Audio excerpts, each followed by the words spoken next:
இதை எதிர்க்கின்ற ஒரு தத்துவம் இந்தியாவில் வேறு எங்கும் இல்லை. அந்த தத்துவம் இருக்கிற ஒரே இடம் தமிழ்நாடு, திராவிடம்.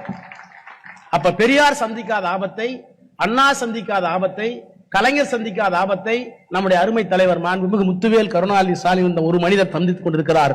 சந்திப்பது மட்டுமல்ல, நாங்கள் அவுட் ஆஃப் கண்ட்ரோல் டெல்லி என்று சொல்லக்கூடிய ஒரு தலைவனை நாம் தான் பெற்றிருக்கிறோம். தலைமுறை மாறி இருக்கிறது, தலைவர்கள் போய்கொண்டே இருக்கிறார்கள். ஆனால் தத்துவம் மட்டும் கூர்மை அடைகிறது. நமக்கு மட்டும்தான் உண்டு, வேறு எந்த இயக்கத்திற்கும் இந்தியாவில் இல்லை. அப்படிப்பட்ட ஒரு தத்துவத்தை தன்னகத்தே கொண்டு சனாதனத்தோடு சமரசம் செய்து கொள்ளாமல் சலியாத உழைப்போடு பெரியார், அண்ணா, கலைஞருடைய கொள்கைகளை தன் தந்தையைப் போலவே தாங்கி, தன் பிறந்த நாளில் கூட நான் வித்தியாசமாகத்தான் இருப்பேன், கருப்பு சட்டை போட்டுக் கொண்டுதான் வருவேன் என்று சொல்கின்ற ஒரு சுயமரியாதைக்காரன் தான் ஆரூர் சகோதரர் நம்முடைய உதயநிதி ஸ்டாலின் அவர்கள். அமைச்சராக வருவார், முதலமைச்சராக வருவார் என்றெல்லாம் நாம் வாழ்த்துகிறோம். அது நமக்கு இருக்கிற உரிமை, பெருமை.